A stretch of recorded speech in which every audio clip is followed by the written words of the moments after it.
Hello everyone, welcome back to Jeeten classes. तो Jeeten classes के pre study zone के अंदर जो हम लोग मैथमेटिक्स का सिलेबस कवर कर रहे थे, मैथमेटिक्स के पर्टिकुलर सिलेबस में हम लोग मैट्रिक्स चैप्टर कवर कर रहे थे। उस मैट्रिक्स चैप्टर के अंदर हम लोगों ने 2 part of videos already upload कर चुका है। जिस पर्टिकुलर पार्ट में पहले पार्ट में हम लोगों ने मैट्रिक्स से इंट्रोड्यूस हुए हम लोग की what is matrix, what are various kinds of matrix. और सेकंड पार्ट ऑफ वीडियो में हम लोग क्या कवर किया, हम लोगों ने कवर किया था basic operations on matrices such as addition of two different kinds of matrices, क्या कंडीशन होती है, सब्ट्रैक्शन ऑफ मैट्रिसेस, किसी मैट्रिक्स को एक पर्टिकुलर स्केलर क्वांटिटी से मल्टीप्लाई करना है तो क्या प्रॉपर्टीज होंगी, उसके along with that multiplication of matrix जो थोड़ा सा डिफिकल्ट था। उसी सीरीज को आगे बढ़ाते हुए आज पार्ट थर्ड में हम लोग इस पर्टिकुलर चैप्टर ऑफ यूनिट 2 को खत्म करने की पूरी कोशिश रहेगी हमारी। होपफुली खत्म हो भी जाएगा, पर खत्म करने से कोई फायदा नहीं है अनलेस एंड अनटिल आप क्वेश्चंस करके कमेंट सेक्शन में हमसे डाउट्स नहीं पूछ रहे हैं। जब आप डाउट्स पूछेंगे, जितने ज्यादा डाउट्स आपके क्लियर होंगे, आपका बेस उतना स्ट्रांग होगा और आपके बोर्ड्स एग्जाम्स या किसी भी कॉम्पिटेटिव एग्जाम में अच्छे मार्क्स और अच्छे रैंक आने की प्रोबेबिलिटी हाई होती चली जाएगी। तो आज हम लोग देखते हैं सबसे पहले what is transpose of matrix. Transpose of matrix बहुत ही सिंपल सी चीज होती है। सबसे पहले अगर एक पर्टिकुलर मैट्रिक्स ए है जिसका ऑर्डर m इंटू n है और उसके एक पर्टिकुलर एलिमेंट को ए आई जे से रिप्रेजेंट कर रहे हैं, अब हम लोग उस पर्टिकुलर मैट्रिक्स का ट्रांसपोज लेते हैं। तो ट्रांसपोज लेने के बाद क्या होता है कि एक नई मैट्रिक्स जनरेट होती है जिसका ऑर्डर पहली मैट्रिक्स से डिफरेंट होता है, बट वो होती एक मैट्रिक्स ही है। तो अगर मैट्रिक्स के ट्रांसपोज को रिप्रेजेंट करते हैं ए और उसके ऊपर एक छोटा सा टी और ए के ऊपर dash, complement kind of thing. तो अगर हमें ट्रांसपोज लेना है तो ट्रांसपोज का मतलब सिंपल ये होता है, सिंपल भाषा में, कि आप रोज को कॉलम से इंटरचेंज कर दीजिए। एक एग्जांपल लेके जैसे ही हम देखेंगे आपका ये पर्टिकुलर टॉपिक कवर हो जाएगा। 1 2 3 4 5 6, दिस इज अ मैट्रिक्स जिसका ऑर्डर है 2 क्रॉस 3। अगर हम इसका ट्रांसपोज लेते हैं तो ट्रांसपोज लेने पे ऑर्डर जो होता है मैट्रिक्स का वो डिफरेंट हो जाता है। 2 क्रॉस 3 था तो 3 क्रॉस 2 हो जाएगा। जैसे कि हमने यहाँ पे लिखा है कि अगर मैट्रिक्स का ऑर्डर m क्रॉस n है तो ट्रांसपोज का ऑर्डर n क्रॉस m हो जाएगा। मतलब अब क्या होगा, 3 रोज होंगी और 2 कॉलम्स होंगे। उठाइए इस मैट्रिक्स को पलट दीजिए, पहली रो को पहला कॉलम बना दीजिए और दूसरी रो को दूसरा कॉलम बना दीजिए। ये हो गया हमारा transpose of matrix. Very simple. कोई भी मैट्रिक्स अगर देता है और बोला जाता है इसका ट्रांसपोज निकालो, तो सिंपल सी बात है, रोज को कॉलम में इंटरचेंज कर दीजिए। पहली रो को उठाइए पहला कॉलम, दूसरी रो को दूसरा कॉलम, तीसरी रो को तीसरा कॉलम, और इस तरह से सारे रोज और कॉलम्स को जब इंटरचेंज कर देंगे तो वो कहलाएगा ट्रांसपोज ऑफ मैट्रिक्स। सिर्फ रोज कॉलम को इंटरचेंज करने के बाद जो ऑर्डर होता है उसमें नंबर ऑफ रोज और नंबर ऑफ कॉलम्स को क्या करें, स्वैप कर देंगे। 2 क्रॉस 3 था तो अब 3 क्रॉस 2 हो जाएगा। तो this is known as transpose of matrix. अब ट्रांसपोज ऑफ मैट्रिक्स के कुछ इंपॉर्टेंट रिजल्ट्स, कि अगर किसी एक पर्टिकुलर मैट्रिक्स हमने ट्रांसपोज दिया और उसके बाद दोबारा से उसका ट्रांसपोज दिया तो वापस से आंसर क्या आएगा, वही मैट्रिक्स आएगा। जैसे कि ए मैट्रिक्स थी, उसका हमने ट्रांसपोज दिया, let this be another matrix B. अब अगर हम लोग बी का ट्रांसपोज ले रहे हैं, बी का ट्रांसपोज क्या आएगा, 1 2 3 4 5 6, वही सेम चीज, रोज कॉलम का इंटरचेंजिंग, ये हो गया। ये वापस से क्या आ गई, हमारी ए आ गई। And what was B, B was A का ट्रांसपोज, तो इसको लिख सकते हैं ए के ट्रांसपोज का transpose is equals to A. Simple. किसी मैट्रिक्स का हमने ट्रांसपोज दिया, दोबारा से उसका ट्रांसपोज दिया, तो वापस से वही मैट्रिक्स आनी है। Very important property. उसके बाद किसी कोई एक पर्टिकुलर मैट्रिक्स है, उसका हमने ट्रांसपोज लिया और उसमें किसी एक इंटीग्रल मल्टीपल था, जैसे कि अगर हमने 2a लिया, 2a का ट्रांसपोज हम करें, ठीक है, तो पहले तो हम 2a निकाल लें, 2 4 6 8 10 12, और इसका जब ट्रांसपोज लेंगे तो आंसर आएगा 2 8 4 10 6 12, ये आएगा आंसर 2a का ट्रांसपोज। और अगर हम लोग ये करें, 2 अलग कर दें और a का ट्रांसपोज ले लें, तो देखिए क्या आता है, ए का ट्रांसपोज लेंगे अगर हम लोग तो 1 2 3 4 5 6, और फिर जब इसको 2 से मल्टीप्लाई करेंगे तो आंसर क्या आएगा, 2 4 6 8 10 12। सेम, मतलब मल्टीप्लाई करके ट्रांसपोज लीजिए या ट्रांसपोज करके स्केलर से मल्टीप्लाई कीजिए, आंसर पे कोई भी फर्क नहीं पड़ना है। ये थी हमारी second property. Third property is कि a प्लस बी का transpose is equal to a transpose plus b transpose. कैसे, कि अगर हमारे पास a प्लस बी मैट्रिक्स है, उसका ट्रांसपोज निकालना है, तो हम उसको ये लिख सकते हैं ए आई जे प्लस बी आई जे का ट्रांसपोज, जिसको हम लोग लिख सकते हैं ए आई जे का ट्रांसपोज, मतलब कुल मिला के ये हमारा जो भी है ए आई जे प्लस बी आई जे का ट्रांसपोज, इसको क्या लिखा जा सकता है, इसको लिखा जा सकता है ए का ट्रांसपोज अलग निकालिए, बी का ट्रांसपोज अलग निकालिए और दोनों को ऐड कर दीजिए, मतलब ऐड करके ट्रांसपोज निकालें या ट्रांसपोज निकाल के ऐड करें, और इससे कोई फर्क नहीं पड़ता है, दोनों एक दूसरे के इक्वल ही आएंगे। जो मेन ट्विस्ट आता है वो आता है कि जब हम मल्टीप्लाई पे ट्रांसपोज लगाते हैं, तो ए इंटू बी का ट्रांसपोज जो होता है वो B transpose into A transpose होता है। This is the most important property of transpose of matrix. इसका proof is beyond the scope of this board और beyond the scope of your course, तो इसका प्रूफ कहीं पूछा भी नहीं जा सकता जाता है। तो सिंपल से आप ये याद कर लीजिए कि ए इंटू बी का ट्रांसपोज क्या होता है, ए इंटू बी का ट्रांसपोज होता है B transpose into A transpose, मतलब जैसे ही ट्रांसपोज मल्टीप्लीकेशन के ऊपर डिस्ट्रीब्यूट होता है, ऑर्डर जो होता है वो चेंज हो जाता है। तो this was all about transpose of matrix. उसके बाद दो और तरह की मैट्रिक्स होती है, symmetric matrix and asymmetric skew symmetric matrix. अब आप लोग ये सोच रहे होंगे कि जब हम लोगों ने वेरियस काइंड्स ऑफ मैट्रिक्स पढ़ा था, तो वहां पे हम लोगों ने सिमेट्रिक मैट्रिक्स और स्क्यू सिमेट्रिक मैट्रिक्स को क्यों नहीं कवर किया था। जस्ट बिकॉज ये दोनों मैट्रिक्स तभी समझ में आएगी जब आपको पता होगा कि ट्रांसपोज ऑफ मैट्रिक्स होता क्या है। तो सिमेट्रिक मैट्रिक्स क्या होता है कि अगर एक पर्टिकुलर मैट्रिक्स का हमने ट्रांसपोज निकाला और वो वापस से वही मैट्रिक्स आ जाती है, then matrix A is known as symmetric matrix. Matrix A is known as symmetric matrix. ठीक है, सिमेट्रिक मैट्रिक्स का मतलब हुआ कि मैट्रिक्स ए का ट्रांसपोज अगर मैट्रिक्स के बराबर आ जाता है तो मैट्रिक्स को बोला जाएगा सिमेट्रिक मैट्रिक्स। सिंपल, ठीक है। अब इसका ट्रांसपोज निकालिए, इसका ट्रांसपोज क्या आएगा, वही सेम चीज आएगी। तो इसका मतलब ये जो पर्टिकुलर मैट्रिक्स, ये कैसी मैट्रिक्स है, सिमेट्रिक मैट्रिक्स है। और अगर मैट्रिक्स ए का ट्रांसपोज इज माइनस ए, तो यहां से हम लोग क्या कंक्लूड कर सकते हैं कि matrix A is skew symmetric matrix. ठीक है, matrix A is skew symmetric matrix. कोई भी आप एक एग्जांपल कंसिडर कर लीजिए, अगर ये ए था 1, खैर ये 0 ही होना पड़ेगा, 0 -1 1 0। अगर आप लोग इस मैट्रिक्स का ट्रांसपोज निकालें तो क्या आएगा, 0 -1 1 0, ये क्या है, माइनस ऑफ ए के बराबर है। तो this is the example of skew symmetric matrix. तो सिंपल से आप याद कर लीजिए कि अगर किसी पर्टिकुलर मैट्रिक्स का हम ट्रांसपोज निकाल रहे हैं और वो वही मैट्रिक्स वापस से आ जाती है, तो matrix is known as symmetric matrix. और अगर वो नेगेटिव ऑफ दैट मैट्रिक्स आती है तो उसको बोला जाता है skew symmetric matrix. Simple, hopefully transpose of matrix, symmetric matrix और स्क्यू सिमेट्रिक मैट्रिक्स आपका क्लियर हो गया होगा। अब क्या होता है, क्वेश्चन क्या आता है, क्वेश्चन से पहले हम लोग ये देख लेते हैं कि सम ऑफ सिमेट्रिक मैट्रिक्स जो होता है वो हमेशा सिमेट्रिक मैट्रिक्स ही आता है। मतलब पहली प्रॉपर्टी है, कहीं प्रूफ नहीं आता है इसका, लेकिन अगर आपके दिमाग में रहता है तो कभी कभी यूज हो जाता है। Sum of symmetric matrices is always a symmetric matrix।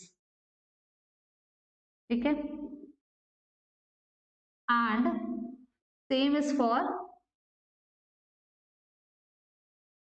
skew symmetric matrix, same is for skew symmetric matrix। ठीक है, sum of symmetric matrices is a symmetric matrix and sum of two skew symmetric matrices is always a skew symmetric matrix if A is symmetric matrix, मान लेते हैं, if A is symmetric matrix, then it implies that K into A is also a symmetric one।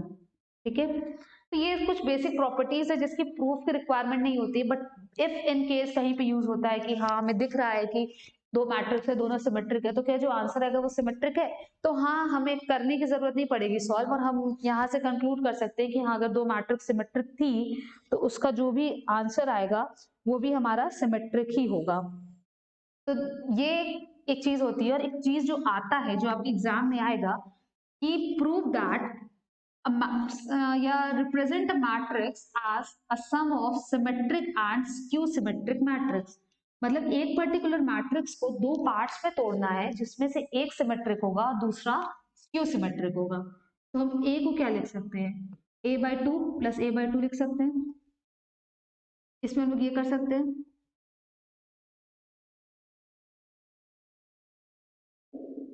कर सकते हैं।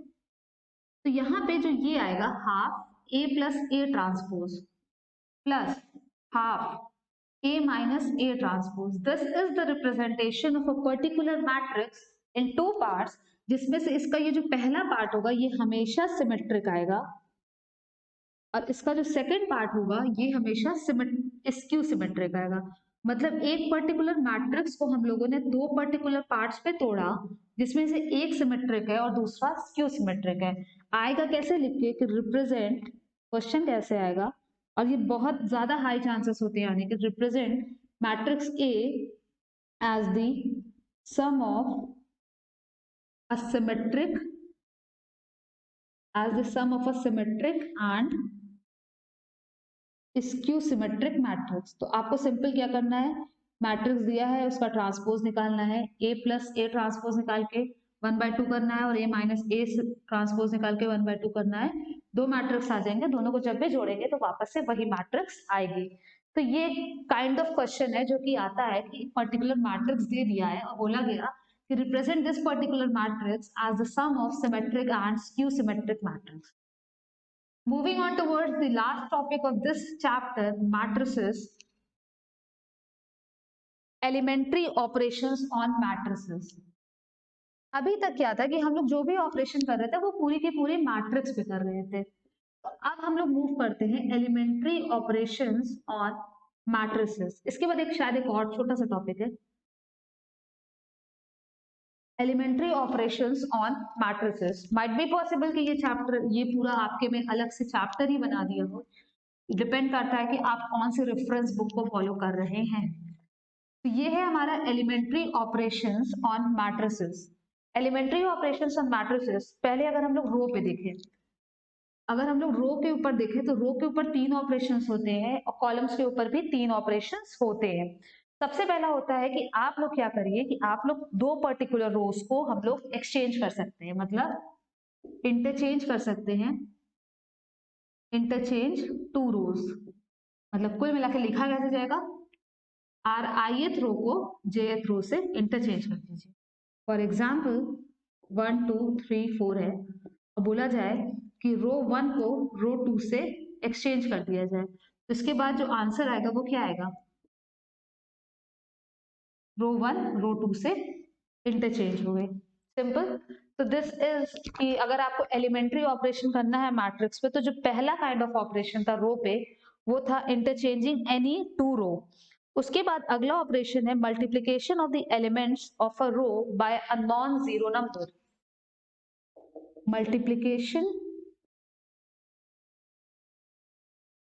Multiplication of a row by a non zero number. By a non zero number पे अगर multiply करते तो कैसे लिखते हैं, आर आई क्या है, के टाइम्स आर आई, जहाँ पे k क्या है, एक नॉन जीरो नंबर है जिससे पर्टिकुलर रो के सारे एलिमेंट्स को मल्टीप्लाई कर रहे हैं। फॉर एग्जाम्पल अगर हम बोलें कि हमारे पास यही मैट्रिक्स A थी, ठीक है, इसमें बोला जा रहा है कि R1 tends to 2 times R1, तो क्या हो जाएगा ये, सिंपल, पहली वाली रो को हमने 2 से मल्टीप्लाई कर दिया। साथ ही साथ अगर हम लोग साइड बाय साइड कॉलम के एलिमेंट्री ऑपरेशन देखें तो हम कॉलम्स के एग्जाम्पल नहीं लेते, पहला वही होगा interchanging two columns. Interchanging two columns हम आपको रिप्रेजेंटेशन बता देते हैं, बाकी तो आप लोग खुद स्मार्ट हैं, कर ही लेंगे। ith कॉलम को jth कॉलम से इंटरचेंज कर दीजिए। सेकेंड है multiplication of a column by a non zero number. Simple, क्या करना है, k टाइम्स CI करना है। किसी भी पर्टिकुलर कॉलम को उठाइए, किसी भी नॉन जीरो नंबर से मल्टीप्लाई कर दीजिए। अगला ये है कि multiplying each element of a row, इसका ही देखते हैं थर्ड रो का। Multiplying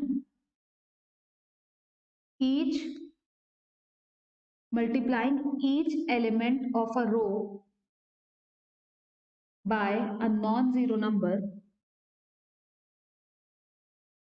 and adding it to another row। किसी एक पर्टिकुलर रो को किसी एक नंबर से मल्टीप्लाई करके दूसरी रो में ऐड कर दीजिए। मतलब कि हम क्या चाहते हैं कि ith रो क्या बन जाए, ri plus k times rj, कुछ इस तरह से यही मैट्रिक्स लेते हैं। मान लेते हैं कि r1 क्या हो जाए, r1 प्लस 3 टाइम्स r2। तो रो 1 चेंज हो जाएगी, वो क्या होगी 1 प्लस 3 टाइम्स r2। 3 3 जा 9, 9 प्लस 1 10 हो गया, 3 4 3 जा 12 प्लस 2 14 हो गया। और सेकेंड रो हमारी सेम रहेगी। अभी तक तो आपको एडिशन सब्ट्रैक्शन से आप फेमिलियर हो ही चुके हैं। तो ये ऑपरेशन 3 तरह के एलिमेंट्री ऑपरेशंस होते हैं कि अगर आप चाहे तो आप दो रोज को इंटरचेंज कर लीजिए, आप चाहे तो एक पर्टिकुलर रो को उठाइए और उसको मल्टीप्लाई कर दीजिए। उसके बाद होता है कि आप मल्टीप्लाई करके किसी तीसरी रो में उसको ऐड कर दीजिए। तो इसी तरह से हमारे लिए कॉलम में भी तीसरा ऑपरेशन कुछ यही होगा कि ith रो क्या होगी, ith row plus k times column jth column. तो ये था हमारा एलिमेंट्री ऑपरेशन। एलिमेंट्री ऑपरेशन का जो यूज होगा वो हम लोग कहाँ पे देखेंगे, वो हम लोग देखेंगे जब हम लोग डिटर्मिनेंट्स चैप्टर कवर करेंगे तब देखेंगे। और अभी अगर आगे हम लोग करना चाहते हैं तो आगे भी हम लोग इनवर्स निकालने का एक चीज देख लेते हैं। तो इनवर्स में भी आप लोग इसको यूज कर लेंगे। वीडियो पॉज करके नोट जरूर बनाइएगा।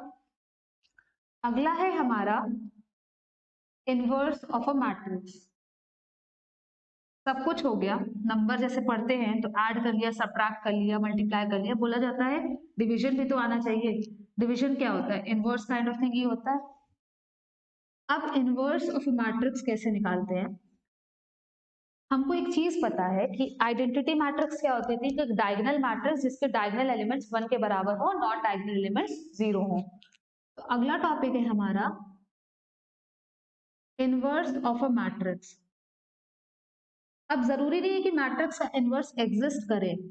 तो इफ इनवर्स एग्जिस्ट, अगर inverse of a matrix exist करता है, इफ इनवर्स एग्जिस्ट तो बोला जाता है मैट्रिक्स कैसी है, मैट्रिक्स इज इनवर्टिबल। ठीक है, अगर मैट्रिक्स का इनवर्स एग्जिस्ट करता है तो matrix is known as invertible matrix. अब कोई एक पर्टिकुलर मैट्रिक्स ए है, उसको उसी के इनवर्स से मल्टीप्लाई करते हैं तो आंसर हमेशा आई आता है। ठीक है, ये चीज ध्यान में रखिएगा। देखते हैं इनवर्स कैसे निकलता है। कोई एक मैट्रिक्स है, उसको आई इंटू ए लिख सकते हैं। कोई मैट्रिक्स, उसको आइडेंटिटी मैट्रिक्स से मल्टीप्लाई करेंगे तो वापस से वही मैट्रिक्स ही आनी है। अब क्या करें, इस पर्टिकुलर मैट्रिक्स को इधर ले आए अगर हम लोग, तो यहाँ से क्या होगा, यहीं से यही कंक्लूड किया जाता है ना कि a into A inverse is equals to I. ये कंक्लूजन होता है। कंक्लूजन ऑफ द स्टोरी तो यही है ना कि अगर किसी एक पर्टिकुलर मैट्रिक्स को उसके इनवर्स से मल्टीप्लाई किया जाए तो वो हमेशा वापस से आइडेंटिटी मैट्रिक्स ही आता है। अब हम लोग मान लेते हैं कि इस पर्टिकुलर सीक्वेंस में कि जो इनवर्स ऑफ मैट्रिक्स ए है वो क्या है, बी है। ठीक है, लेट ए इनवर्स जो है वो हमारा क्या है, बी है। तो बी इंटू ए क्या होगा हमारा, आई के बराबर होगा। बी इंटू ए आई के बराबर होगा। तो हमारा काम क्या है कि अगर हमें पता है कि inverse of a matrix into multiplying by that inverse जो भी है हमारा वो ये आ रहा है। अब हम लोग ये कर लें, अगर दोनों तरफ ए इनवर्स से मल्टीप्लाई कर दें। देखिए हाँ, ये चीज जरूरी होती है कि अगर हम लोग LHS में राइट मोस्ट एंड पे ए इनवर्स लिख रहे हैं तो RHS में भी राइट साइड में ही लिखेंगे। तो ये बी क्या हो जाएगा हमारा, आई इंटू ए इनवर्स, या बी क्या हो जाएगा हमारा, ए इनवर्स, जो कि हम लोग लेके चले थे। तो सबसे इजी काम क्या होता है कि हम लोग अगर एक क्वेश्चन लेके चले तो हमारा मेन मकसद है कि अगर हम लोग ये चीज उठा के चलेंगे तो हम सिंपल से सिंपल तरीके से आंसर निकाल सकते हैं। तो सबसे पहले हम लोग इसको छोड़ते हैं, अगर हम लोग एक एग्जाम्पल कंसिडर करें कि let A be a matrix जिसके एलिमेंट्स हैं 3 -1 -4 और 2 मान लेते हैं, 3 -1 -4 2 मान लेते हैं, ठीक है, इनवर्टेबल है। तो अब हमें निकालना है इसका इनवर्स। हम लोग लिखते हैं a इज इक्वल्स टू आई ए, ठीक है। a क्या है 3 -1 -4 2, i क्या है आई, हाँ, आइडेंटिटी मैट्रिक्स का ऑर्डर वही होगा जो कि मैट्रिक्स का ऑर्डर है 1 0 0 1, ये हो गया हमारा a, ठीक है। अब हमारा काम क्या है कि हमको ये चीज बनानी है, ये कह लीजिए या ये कह लीजिए कि हमको I बनाना है A इनवर्स इंटू A, ये तो होता ही है, ठीक है। यहां से चलना है उठा के और ये चीज लाना है। अगर ये चीज लाना है तो हमें क्या करना है, हमें एलिमेंट्री ऑपरेशंस करके अगर हम जो ऑपरेशन इधर करें वही ऑपरेशन इधर करें, इस A को एज इट इज रहने दीजिए, तो इसको I के बराबर बनाना है। तो जैसे जैसे हम ऑपरेशन करते जाएंगे ये मॉडिफाई होता जाएगा और ये I में बदल जाएगा। जैसे ही ये I में बदलेगा ये क्या हो जाएगा, A इनवर्स हो जाएगा। अब हमारा काम है कि इस पर्टिकुलर को आई में बदलना। हम अब एलिमेंट्री ऑपरेशंस करेंगे। अब एलिमेंट्री ऑपरेशंस कैसे करेंगे कि या तो रोज के बीच में करेंगे या तो कॉलम्स के बीच में करेंगे। तो एक चीज पिक कर लीजिए कि रो पे लगाना है कि कॉलम के बीच में लगाना है। सबसे पहले हमारा काम है कि हमको इस एलिमेंट को 1 बनाना है, क्यों, क्योंकि आइडेंटिटी मैट्रिक्स R1 क्या होगा, R1 प्लस R2 माइनस में होगा। अगर ये करेंगे तो ये क्या होगा 1 1 -1, ये हो गया -4 2। सेम ऑपरेशन अगर हम लोग यहाँ पे करें तो यहाँ पे क्या होगा -1 -1 0 1, फाइन। एक एक एलिमेंट को हम लोग बदलते हैं। अब अगर हमें क्या, अगला काम हमारा क्या है कि इसको हमें करना है 0 और इसको करना है 1, दोनों चीज करना है।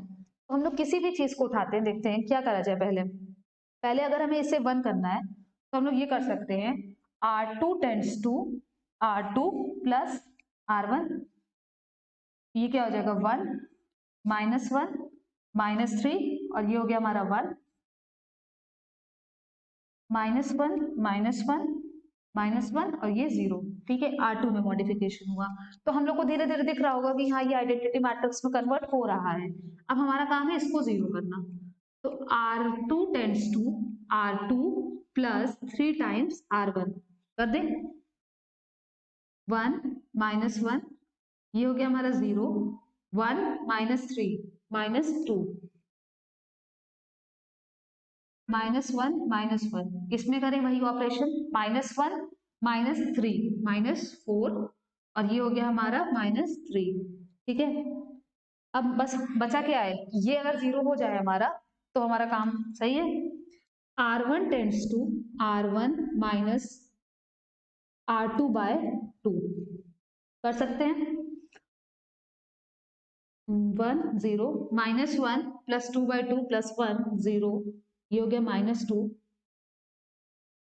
-1 plus 4 by 2 plus 1 -1 plus 3 by 2, ये हो गया हमारा -1 बाय 2, शायद हाँ यही है ना, -1 प्लस 3 बाय 2 1 बाय 2, ठीक है।